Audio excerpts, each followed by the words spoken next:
Останні кілька днів український інформаційний простір буквально закипів. Новини, чутки, коментарі, витоки з небажаних джерел. Усе крутиться навколо одного імені. Валерій Залужний. Людина, яка для мільйонів українців стала символом опору, сили і державності. Людина, яка навіть без посад залишається однією з найвпливовіших фігур в Україні. І тепер нова хвиля розмов. Чи повертається Залужний до України? Чи залишає дипломатичну службу? І що це означає для влади і суспільства? Друзі, якщо для вас важливі такі теми, одразу прошу, підпишіться на канал Newsroom, поставте вподобайку цьому відео. Це реально допомагає каналу триматися в рекомендаціях. Ну, а ми починаємо.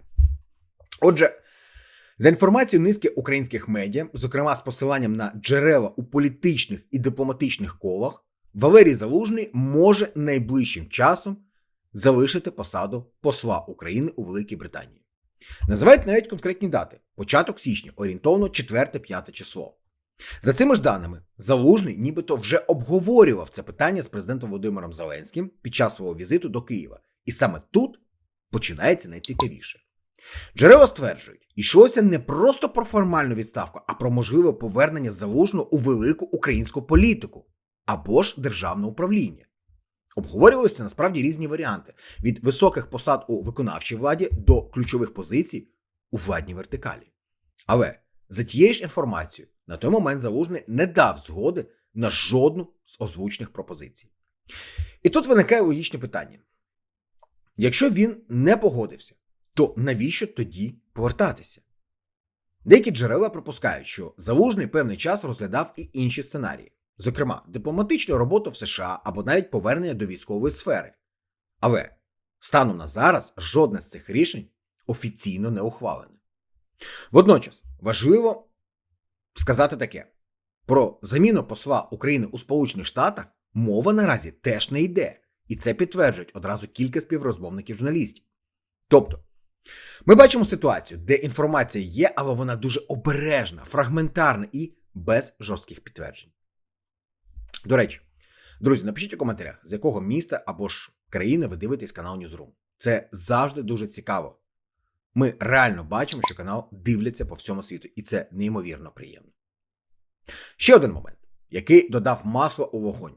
Публічний жест самого Залужного. На початку грудня він опублікував у соцмережах фото разом із дружиною на тлі різдвяної ялинки. І короткий підпис.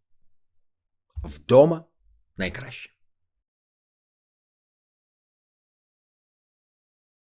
Здавалося б, звичайна людська фраза, але в українських реаліях вона спровокувала справжню бурю. Соціальні мережі миттєво вибухнули обговореннями. Це натяк? Це прощання з Лондоном? Це сигнал Києву? І ось тут важливо відділяти факти від інтерпретацій. Частина експертів переконана, Залужний справді може повернутися в Україну, але не обов'язково для того, щоб одразу обійняти якусь посаду. Інші ж вважають, що сама його присутність у Києві вже є політичним фактором, незалежно від формального статусу.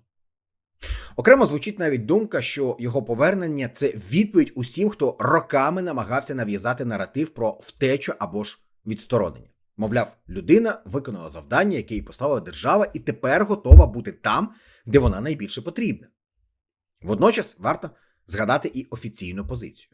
Медіарадниця Валерія Залужного заявила, що нічого не змінилося, і він продовжує виконувати свої обов'язки посла у Великій Британії. За її словами, інформація з анонімних джерел – це лише припущення, які не мають підтвердження. Це важливий момент, бо він показує, ми маємо справу не з оголошеним рішенням, а з політичним очікуванням, яке вже живе власним життям. І ось тут на сцену виходить головне – суспільне сприйняття Залужного. Українські соціологи відкрито говорять, рівень довіри до нього залишається надзвичайно високим. Поруч із ним у верхівці рейтингу чинний президент Володимир Зеленський та керівник Головного управління розвідки Кирило Буданов. Кожен із них має свій образ у масовій свідомості.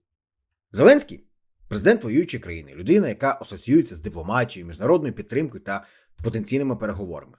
Буданов – загадковий, але ефективний силовик, символ тіньової боротьби з ворогом. А Залужний – це образ батька, захисника, Людини, які довіряють без зайвих пояснень. Саме тому будь-які новини про нього автоматично стають політичними, навіть якщо він сам цього не прагне. І тут виникає ще одне складне питання. Чи боїться влада потенційної конкуренції? Багато експертів прямо кажуть, повернення Залужного в Україну не є загрозою демократії, навпаки, це її підтвердження. Адже країна, де є сильні популярні фігури з різними поглядами, це жива політична система, а не моноліт. До того ж, в умовах війни українське суспільство демонструє унікальний рівень згуртованості. Внутрішні суперечки не зникли, але вони відійшли на другий план перед спільним ворогом. І саме тут присутність таких постатей, як Залужний, може не розколювати, а навпаки, посилювати єдність. Друзі, якщо ви підтримуєте незалежну журналістику, підтримайте канал Newsroom фінансово. Всі посилання є в описі. Навіть невеликий донат – це реальна допомога. Як я завжди кажу, кожна гривня має сенс. Повертаємося до головного.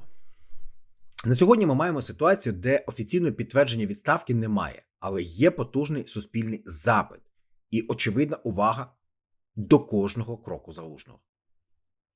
Чи повернеться він в Київ вже у січні? Чи займе якусь посаду? Чи залишиться поза формальною владою, але з величезним впливом? Відповідей поки що немає. Але одне зрозуміло точно. Ім'я Валерія Залужного ще не раз звучатиме в українській політиці. Незалежно від того, хоче хтось цього чи ні. Напишіть у коментарях, як ви оцінюєте можливе повернення Залужного. Це плюс для країни чи навпаки ризик? Чи потрібна йому посада, чи достатньо його авторитету? І обов'язково поділіться цим відео у соцмережах. Нехай якомога більше українців почують цю розмову без істерик і маніпуляцій. Ну а завершу відео вже за традицією, легендарною фразою. От така фігня, малятка, любі хлопчики і дівчатка. До речі, напишіть у коментарях, чи пам'ятаєте ви, кому належить цей вислів. Я щиро дякую всім вам за довіру нашому каналу. Не забудьте поставити вподобайку цьому відео, підписатися на наш канал, якщо ще не підписані. Ну і підтримати нас копійчиною. Пам'ятайте, малих донатів не буває. Будь-яка комфортна, посильна для вас сума. 10, 20, 50, 100, 200 гривень. Повірте, кожна гривня має сенс. Всі реквізити, як завжди, є в описі до кожного нашого відео. Якщо вам не складно, ми були б дуже вдячні за поширення наших відео у соціальних мережах. Ну і традиційно. Слава Україні! Слава силам оборони! І пам'ятайте, що принесло вчора. Живіть сьогоденням і вірте у майбутнє. Своє та України. Нехай щастить, бережіть себе і побачимося, як завжди, тут, на Ньюзрумі.